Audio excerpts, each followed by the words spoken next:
sparkly shoes just for all of you. I want you to know that. Thank you, Liz. Thank you, everyone, for having me. Apologies, I'm coming down with a cold. I really will try not to sniffle. So I have these pictures here. I actually was just doing some Googling while on the break, and I found this quote from James Baldwin that is so perfect that I'm going to read it to all of you to start off, because I think it relates very much to what we're all thinking about here. And this is actually from an interview during the Jimmy Carter years, which is an interesting time to think about what James Baldwin was thinking about. He says, "Of course people tell me all the time in the West that they are trying hard. Some have tears in their eyes and let me know how awful they feel about the way our poor live, our blacks, or those in dozens of other countries. People can cry much easier than they can change, a rule of psychology people like me picked up as kids on the street." And so there's been a lot of crying since Donald Trump won. There's been a lot of crying since the 2008 financial crisis. There's been a lot of tears shed. But the question of how we make change is, of course, not about tears, it's about power. And so that's what I will be talking about here today. The question for today is understanding what we're up against. And I think that question got a lot more real for a lot of people in this country after November 9th. But of course, there are a lot of people for whom that question, it's never been something you can put aside. It's never been something you can cry about happening to somebody else. And so anyway, I wanted to start this. My book actually came out in August, so it does not include, it includes a little bit about Donald Trump. It does not include the election. It obviously does not include all the protests that have happened since the election. But I did want to start here because I think this is really important. This was the Philadelphia airport 2 days after the Muslim ban came down, as you can probably see from the signs. If you can read, where is my favorite one? Oh, there were so many good ones. Anyway, no ban, we'll trade racists for refugees, Muslims make America great. This was Philadelphia. I happened to be in Philadelphia for my niece's first birthday, apologizing to her for the country that she's going to grow up in. But the thing about the airport protests that struck me more than the Women's March, more than the DC Inauguration Day protests, was that this was a moment where a lot of people rushed to one of the most militarized locations in American life, the airport, right? This is where, for those of us who are not normally stopped and harassed by cops, being asked to take off your medal and walk through a metal detector, something that, meanwhile, millions of kids in American schools go through every morning. This was a moment where we went there to actually think about and try to actually stop, potentially with our bodies, what was going to happen, that there were people who were being held in these airports in limbo because they had literally gotten on a plane from somewhere else before this ban came down. And these protests, among other things, they got people actually released. They provided the political context for judges to then say that this ban was unconstitutional. And what they did was I can't stress enough the question of risk and the question of willingness to put your body in that place and potentially open yourself up to arrest, to harm, in order to try to stop that happening to somebody else. Because this is something that we are going to need over the next few years. And these protests were called, a lot of people referred to them as spontaneous, and that was true in terms of the amount of people who came out, but also they were built from organizing. They were built from groups that have had a base in immigrant communities for years. They were built from networks that people have built over the movements of the last 8 years, the movements that I write about in my book. Some of the legal camp in JFK Airport that a few people have written wonderful pieces about, where the volunteer lawyers who were, some of them are corporate lawyers, most of them were not full-time immigration attorneys, who dropped everything and camped out in the airport to try to fight case by case to get people freed, reminded me of the legal networks that formed around these different protest movements. And the other thing that's significant about this, before I move back in time a little bit, is that there was basically various forms of a Muslim ban under George W. Bush. The frameworks that Trump is building on have existed under Obama. So what's happening in this moment here is that we're actually protesting things that have been happening, and that our ability to see those things is changing. Partly, some people have been kind of like, where were all of you? But I also think this is, as Liz was saying, an indication that politics is shifting. Things that we weren't crying about before, to go back to the Baldwin, we are now upset by. Let's see if I can get the slide thing working. Look at that, it works. This was Occupy Wall Street. I chose this one because I really like the revolution, anything else is bullshit sign. But also because it wasn't all white people, because it's important to note that Occupy was not in fact all white people, although it was certainly had a lot of issues around whiteness and race and racism. But so to talk about Occupy, I have to go back to the 2008 financial crisis, which was the moment that I like to say when capitalist realism died. Capitalist realism, the thinker Mark Fisher, who actually passed away not that long ago, wrote this book called Capitalist Realism about the notion that it is easier to imagine the end of the world than to imagine the end of capitalism. And in 2008, whether we liked it or not, it was now possible to imagine the end of capitalism because it was kind of dying in front of us. Self-inflicted wound, but still. And so there were a lot of attempts to respond to this. There was a lot of organizing that had been going on around the issues of inequality, around the issues of banks and finance, things that a lot of us didn't talk about, didn't think about before that moment. But the thing that really kind of caught the country's imagination on these subjects was Occupy. It gave us the framework of we are the 99%, which was the kind of, frankly, discussion of class in this country that we hadn't had in quite a long time. And it was a response to, among many other things, the idea that politics, or the feeling rather, not really an idea, that most people are shut out of politics. And so the response to that was to claim a space in public, in your city, in your town, in small cities, small towns. The smallest one was somewhere in Montana in a town that I think had a population of like 210 people. And I apologize for not remembering the name of the town off the top of my head, but if anybody here is from there, please correct me. Okay, sadly, okay. I keep hoping.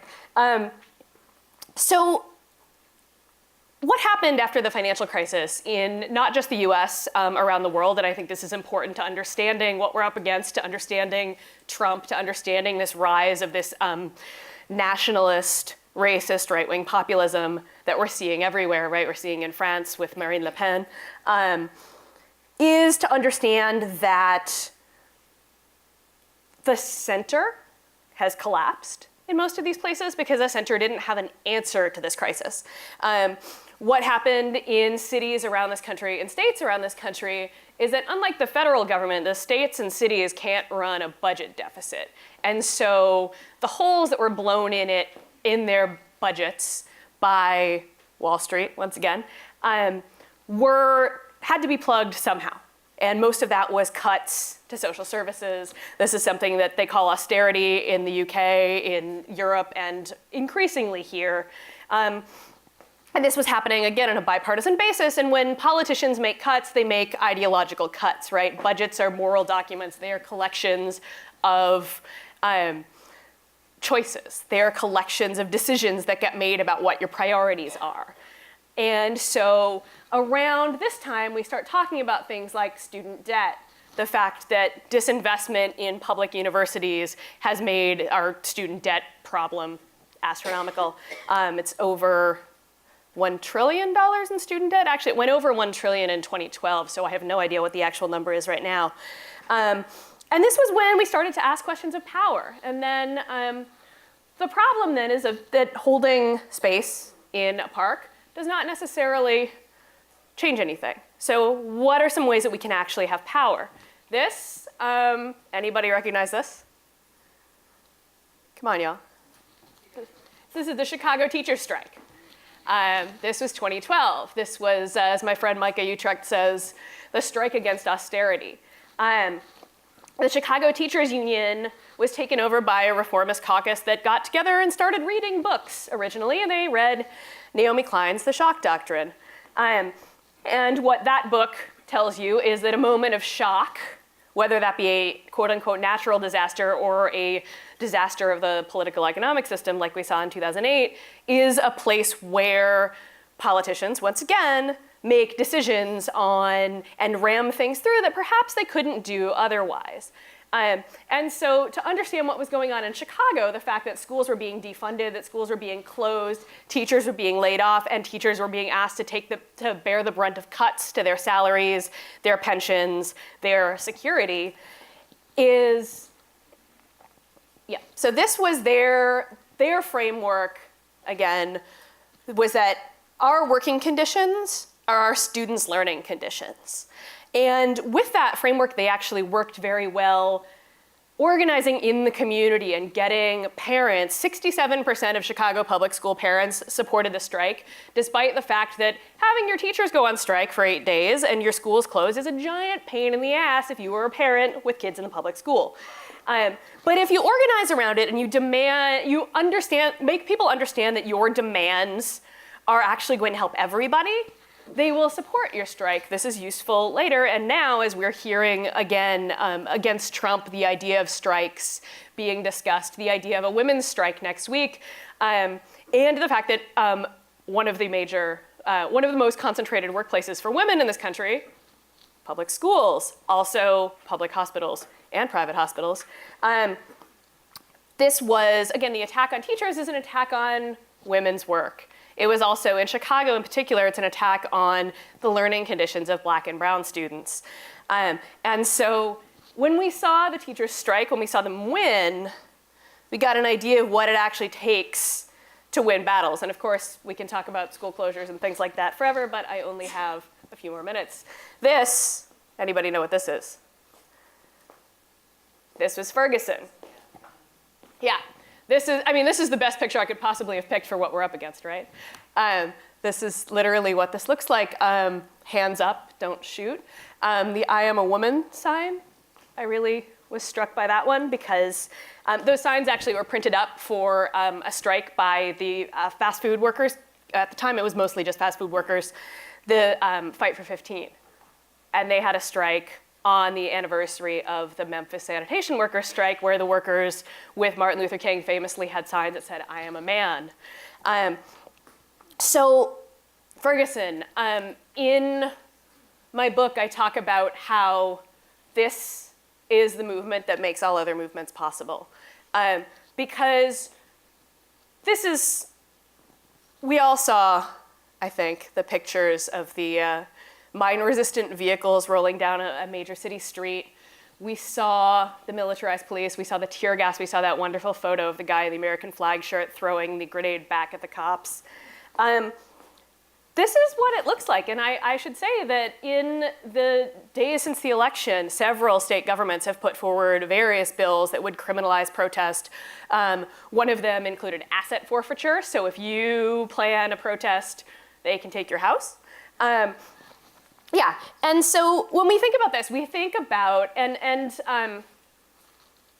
Ibram gave a wonderful talk this morning, and so I don't have to repeat most of what he said because you already heard it, but like, we have to understand that this is all about power. One of the most useful things I think that came out of talking about the Ferguson movement was people beginning to connect up this sort of spectacular violence that was enacted on the protesters with the everyday violence that was enacted on people in that community, with the fact that the city basically ran on money that was extracted from people through little things like parking tickets, speeding tickets, which add up and put people in jail. And so the other thing that is important when talking about the movements of the past several years around this photo here is that the movement for Black Lives, which I would also talk about Trayvon Martin, the killing of Trayvon Martin, and the organizations that were built out of that moment, was a real change where we started to actually see, and we have seen these organizations now last several years. Trayvon Martin was killed in 2012. Organizations that were formed in the wake of his death are celebrating 5 years now. And it's not much of a celebration when you're counting it from the death of somebody, which was, again, last weekend, was the 5-year anniversary of Trayvon's death. But these are organizations that have now managed to actually last for a little while, that are networked with each other, producing documents like the Vision for Black Lives platform, which is a really incredible platform that I urge everybody to read if you have not already. And those are networks that now, again, are providing the groundwork and the space for a lot of new people that come in who were not maybe ready to do this a while ago, but are now. Slide.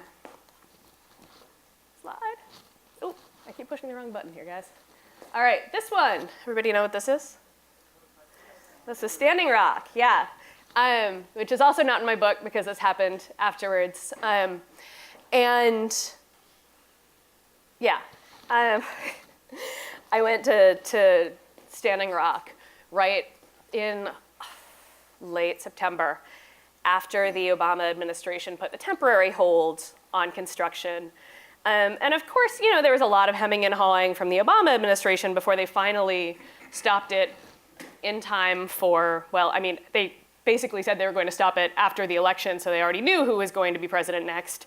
And since our current president actually has a personal financial stake in this, so does Rick Perry, who is now actually hilariously confirmed to be secretary of the department he couldn't remember existed. But so what happened with the fight over the Dakota Access Pipeline? It's important to note a few things. One of them is that the pipeline was originally supposed to go right by Bismarck, North Dakota.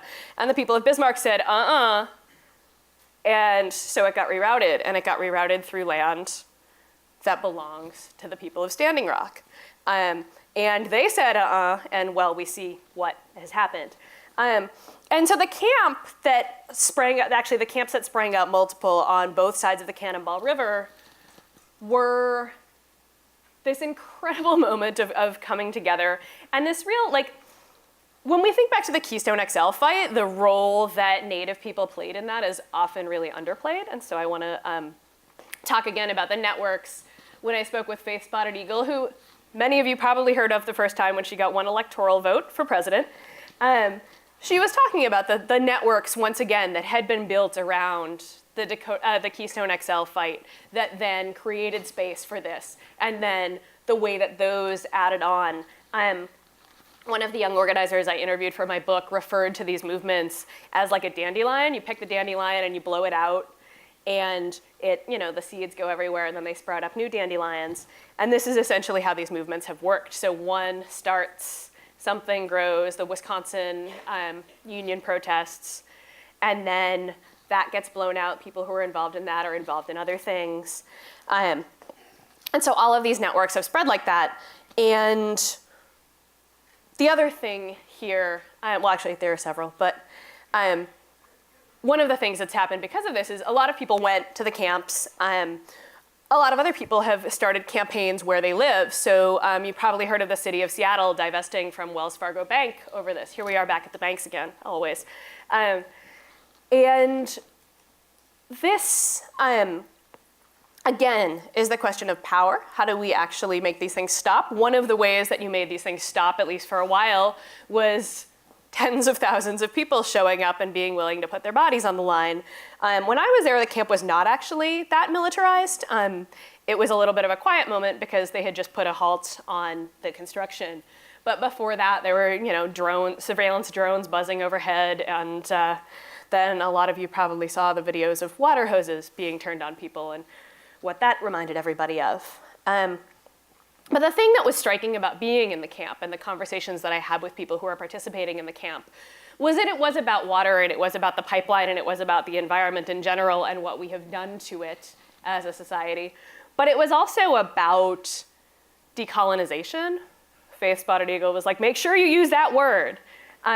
It was about the question of sovereignty, of who gets to decide what happens on their land.